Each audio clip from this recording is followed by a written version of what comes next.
올여름 소비자 물가 상승률이 6%를 넘을 수도 있습니다. 1998년 외환 위기 이후 이렇게 오르는 건 처음입니다. 물가 오른다는 소식은 빨리 들리는 반면 어떻게 잡겠다는 얘긴 좀처럼 들리지 않습니다. 이 와중에 공공요금까지 오릅니다. 정부가 전기와 가스요금 인상을 발표했습니다. 서민과 소상공인부터 적지 않은 타격을 받을 것으로 보입니다. 먼저 송지혜 기자입니다. 뚜껑을 열어보니 예상보다 큰 폭이었습니다. 킬로와트 시당 3원 이상 올려달라는 한국전력의 요청을 받아들여 정부는 연간 올릴 수 있는 최대 폭인 5원을 올려줬습니다. 이를 위해 약관까지 바꿨습니다. 이렇게 되면 다음 달부터 4인 가구 기준으로 월 평균 전기요금은 1,535원 늘어납니다. 6%대 물가 상승률이 예상되지만 한전 적자가 눈덩이처럼 커지는 걸 막으려면 올릴 때 올려야 한다고 판단한 것으로 보입니다. 한전도 국제 연료 가격이 급등한 데다 한전 재무 여건이 악화되는 여건을 고려한 불가피한 결정이었다고 밝혔습니다. 한전은 지난 1분기에만 7조 8천억 원대 적자를 받고 연간 적자는 30조 원대에 달할 수 있다는 전망까지 나옵니다. 하지만 소상공인과 서민들에게 전기요금 인상 소식은 큰 부담입니다. 저희는 24시간 기준으로 돌아가기 때문에 그래서 전기세에 대한 부담이 더 클 수밖에 없습니다.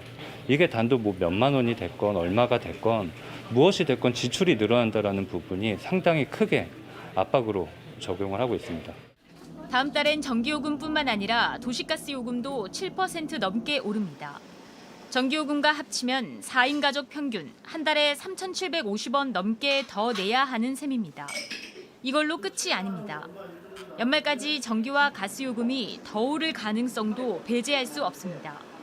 장사 안 되지, 물가 올라가지, 다 올라가면 뭐 우리 서민들 뭐 먹고 살아요? 다 빚이지 이거 다. 가스 그렇게 전기 오르면 진짜 우리가 더 힘들지요.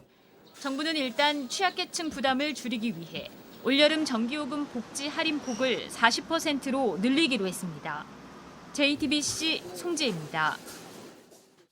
정부가 유류세를 인하해도 소비자에겐 거의 반영이 안 된다는 분석 결과가 나왔습니다. 한 시민단체가 조사한 건데 먼저 그 내용을 전해드리고 이 시민단체를 연결하겠습니다. 이와 별개로 정부는 정유사와 주유소가 담합한 건 아닌지 현장 조사를 하기로 했습니다. 이세누리 기자입니다. 휘발유와 경유 가격 모두 리터당 3,000원을 넘은 서울 시내의 한 주유소입니다. 3,000원에 육박한 곳은 서울 다른 지역에도 여러 곳 있습니다. 전국의 휘발유 평균 가격은 2,133원 선, 경유값은 2,153원으로 연일 사상 최고치입니다. 유류세를 내린 지 7개월이 넘었지만 시민들이 체감하긴 어렵습니다. 2,190원인 줄 알았는데 2,990원이네. 유류세 인하됐다고 했는데 혹시 이게 된 가격이에요? 이게 된 가격이 원래 3,000원 넘었다는 거예요? 2만 원이면은 일주일 타거든요. 근데 이제 지금은 한 3만 5천 원? 아유, 기름 못 넣죠 이제. 실제 이컨슈머 에너지 석유시장 감시단 조사 결과 유류세 인하분은 247원인데 제대로 반영한 주유소는 1%도 안 됩니다. 인하하기 전과 비교할 때 국제 휘발유 값은 리터당 420원 올랐습니다. 유류세 인하분이 반영됐다면 많아야 173원을 올려야 합니다. 하지만 실제로는 99% 넘는 주유소가 173원 넘게 올린 겁니다. 이처럼 유류세 인하 효과를 체감하기 어렵다는 지적에 정부는 조만간 합동 점검에 나서기로 했습니다. 산업부 공정위 등 합동 점검반을 운영하여 정유업계의 담합 등 불공정 행위 여부를 점검하고 주유업계에 대한 현장 점검도 강화하겠습니다. 정치권에서 고유가 덕에 호황을 누리는 정유사에 이른바 횡재세를 물리자는 제안까지 나오자 석유 관련 협회들은 오늘 성명을 내고 소비자들이 유류세 인하 효과를 체감할 수 있게 적극 협조하겠다고 밝혔습니다. JTBC 이세누리입니다. 네, 이 조사를 한 에너지 석유시장 감시단의 연구실장을 연결하겠습니다. 이서혜 박사입니다. 안녕하십니까? 네, 안녕하십니까? 네, 우선 굉장히 방대한 조사인 것 같은데 어떤 방식으로 하셨습니까? 네, 정부가 유류세 최대 37% 인하를 하겠다고 발표한 것이 지난 6월 19일입니다. 그래서 저희 에너지 석유시장 감시단에서는 그럼 여태까지의 유류세 인하 폭은 과연 잘 반영이 되었는지를 한번 보자 해서 조사를 했던 거고요.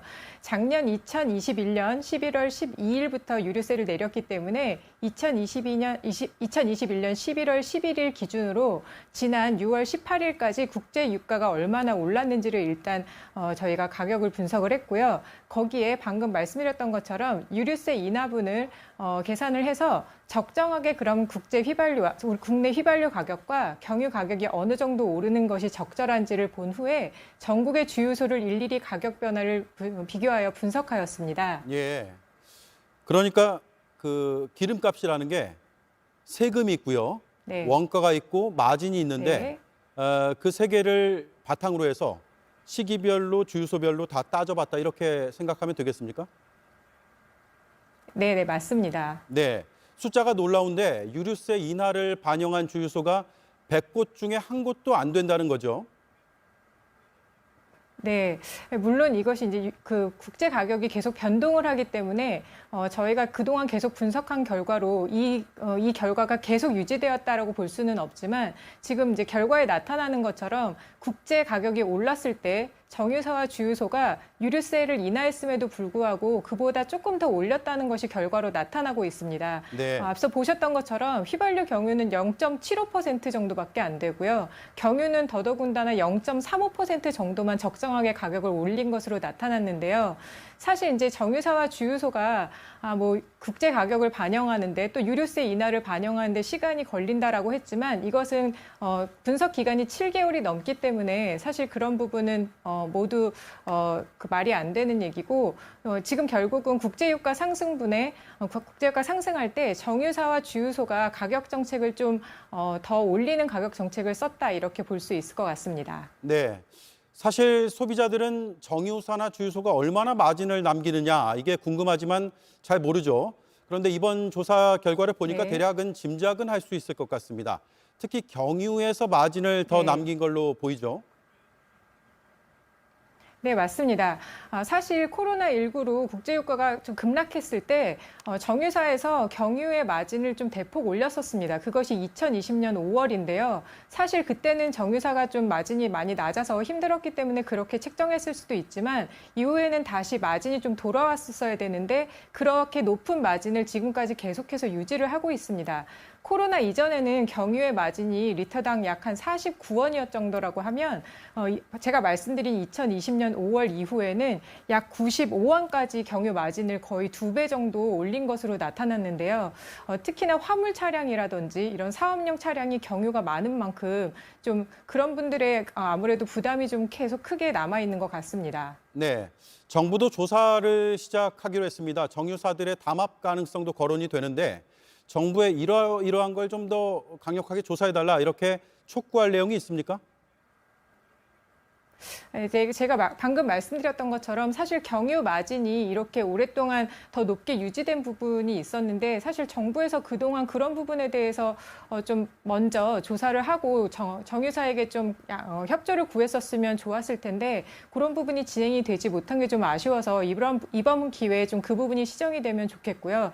또 하나는 알뜰 주유소 같은 경우에 정부에서 좀 지원을 해주고 있는데도 불구하고 이번에 저희 조사 결과에서 보면 적정하게 올린 것보다 훨씬 더 많이 올린 것으로 나타나서 정부가 알뜰 주유소 부분에 대해서도 좀 가격 정책을 좀 잘 유지를 해서 원래처럼 정부가 지원을 해주는 알뜰 주유소는 조금 다른 정유 사사보다 조금 더 유류세 인하에 동참을 해주도록 그렇게 협조를 구하면 좋을 것 같습니다. 네.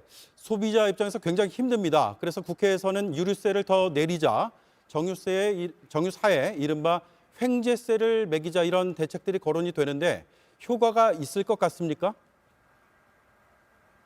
그래서 저는 이제 이렇게 지금 이런 급박하게 가격이 올라가는 상황에서 횡재세를 부과한다는 것보다는 전체 에너지원 간의 형평성을 좀 고려해서 어떤 에너지원은 어떻게 가격을 바꿀 것인지 이런 것을 조금 더 면밀하게 살펴보는 것이 필요하다고 생각합니다. 사실 국제 유가라는 것은 아까도 말씀드렸지만 변동폭이 크기 때문에 저희가 횡재세를 부과를 했을 때 갑자기 가격이 급락할 경우에 정유사에서 손실분을 메꿔달라고 하면 그런 부분을 어떻게 처리할지, 또 과연 그럼 과도한 이익은 어느 정도로 보아야 하는 것이며 과연 이러한 목적세로 갈 것인지 또 어떤 세금으로 갈 것인지 또 여러 가지 부분, 이 세금을 어떻게 쓸 것인지 이런 부분을 좀 면밀하게 조사할 필요도 있고요.